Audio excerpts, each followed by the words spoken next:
আপনি কি অন্য কারো জিনিস চাচ্ছেন? আপনি কি বলছেন যে অন্য আরেকটা ক্লায়েন্টের কাগজ আমাকে দেন কিংবা অন্য মানুষের একটা কিছু আমাকে দেন? নো। আপনার নিজের জিনিস আপনি চাচ্ছেন। আপনার নিজের জিনিস আপনাকে দিতেই হবে, দিবে উনি।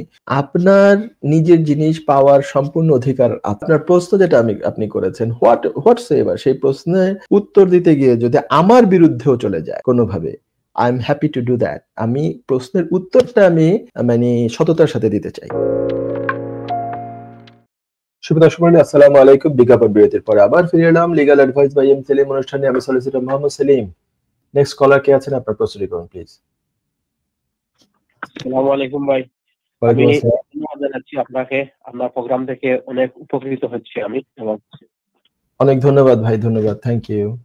এবং সেইটাতে ধন্যবাদ জানাচ্ছি এই টিভি3 বাংলা পরিবারকে। আজকে আমার একটা প্রশ্ন হলো গিয়া, আমি একটা অ্যাসাইলাম কেস করেছি দীর্ঘ 2 ইয়ার্স হয়ে যাচ্ছে। তো কেসটা ট্রাইব্যুনালে আছে। ট্রাইব্যুনাল থেকে আমার সলিসিটর সাহেবকে বলছে আর কি আমার বান্ডিলটা জমা দেওয়ার জন্য।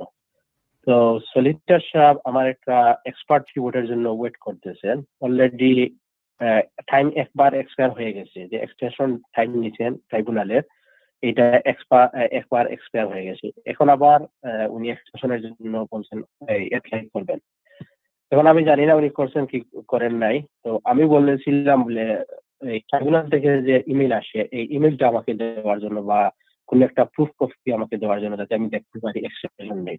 তো এটা বলার পর উনি আমাকে বলছেন এইটা দেওয়া যাবে না, এটা শুধু এই সলিসিটরের ব্যাপার। এটা হলো গিয়া সলিসিটরের কাছে একটা কি একটা রিপোর্টের রকম আর কি তাদের কাছে থাকে, এটা দেখানো যাবে না। তো এটা সম্বন্ধে আমি জি, মাই HMCTS পোর্টাল আর কি। জি বলেন। এখন আমি এটা বুঝতে পারছি না কেন আমাকে উনি দেখাইতে দিবে, একটা ডকুমেন্ট দিবেন না, বা আমি ডকুমেন্টটা নিলে কোনো সমস্যা হচ্ছে নাকি, কেন আমাকে দেখাইতেছেন না? না এটা সম্বন্ধে আমি কিভাবে জানতে পারি ট্রাইব্যুনালে এক্সপায়ার ডেটটা হয় নাই বা ট্রাইব্যুনালে আবার এক্সটেনশন করছে? এই জন্য আপনার মতামত চাচ্ছি। আপনি ওনাকে বুঝিয়ে বলতে হবে যে এটা তো আপনার জিনিস, আপনি চাচ্ছেন। আপনি কি অন্য কারো জিনিস চাচ্ছেন? আপনি কি বলছেন যে অন্য আরেকটা ক্লায়েন্টের কাগজ আমাকে দেন কিংবা অন্য মানুষের একটা কিছু আমাকে দেন? নো। আপনার নিজের জিনিস আপনি চাচ্ছেন। আপনার নিজের জিনিস আপনাকে দিতেই হবে, দিবে উনি। কিন্তু আপনি না হয় আরেকবার বলেন আর কি যে আমার তো এটা আমি দেখতে চাচ্ছি। এটা কি ওই মাই HMCTS পোর্টাল থাকে সলিসিটরদের, সেই পোর্টালের আন্ডারে জি, জি, আমার কথাটা একটু কাইন্ডলি শোনেন। ওই পোর্টালের আওতায় ওই যে অ্যাপ্লিকেশন করা হয় যে টাইম এক্সটেনশন করে দেওয়ার জন্য, ডাইরেকশনস থাকলে সেই ডাইরেকশনস এর আরো টাইম চাওয়া। এবং এইখানে যদি ওই আমি জাস্ট 1 মিনিটে বলে দেই, যদি এই প্রশ্ন আপনি করেন নাই, যে এক্সপার্টের রিপোর্টটা খুবই ইম্পর্টেন্ট। এবং এক্সপার্টের রিপোর্ট যে এক্সপার্ট আরো সময় চাচ্ছে, এক্সপার্টের সাথে যে ইমেল করেসপন্ডেন্স, সেখানে এক্সপার্ট বলতেছে যে এত তারিখে দিব, ধরে নেন বললো যে ফেব্রুয়ারির 25 তারিখে দিতে পারবো, এর মধ্যে দিতে পারবো, এরকম একটা কিছু এক্সপার্ট বলেছেন ইয়েদেরকে, সলিসিটরকে।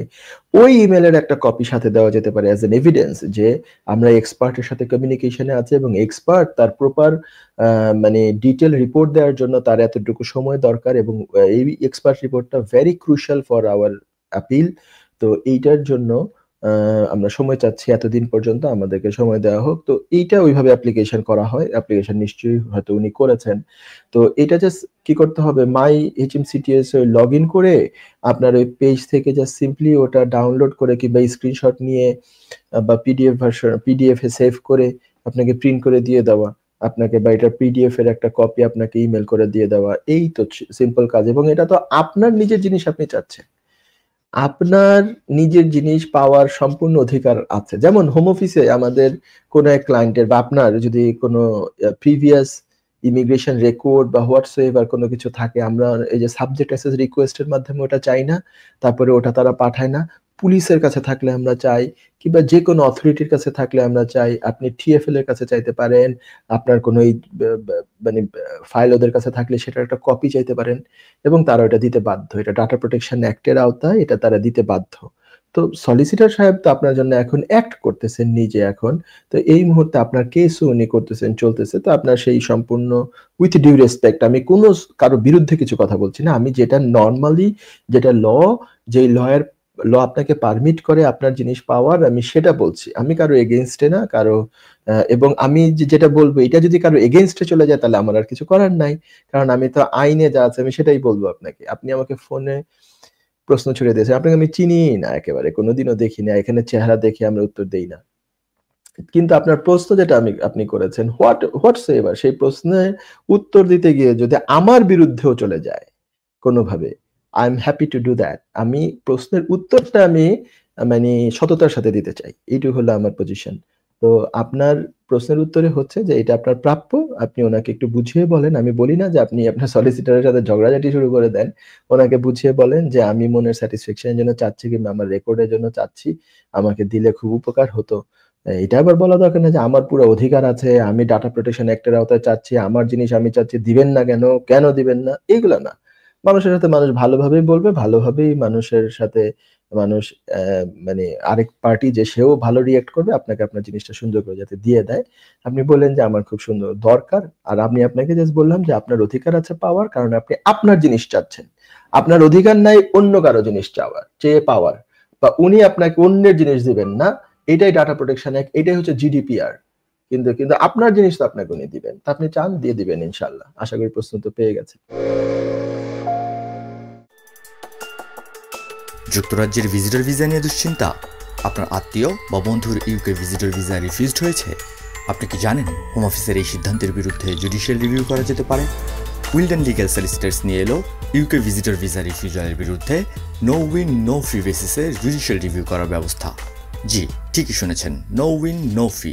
তার মানে আপনি আমাদের ফি শুধুমাত্র তখনই পে করবেন যখন আমরা আপনার জুডিশিয়াল রিভিউতে সফলতা এনে দিতে পারবো। আমাদের রয়েছে দীর্ঘদিনের অভিজ্ঞতা সম্পন্ন দক্ষ ইমিগ্রেশন সলিসিটার্স, যারা সর্বোচ্চ গুরুত্ব সহকারে আপনার জুডিশিয়াল রিভিউ পরিচালনা করবে। বিস্তারিত তথ্যের জন্য যোগাযোগ করুন 0207 423 9977। Wilden legal solicitors, your trusted law firm.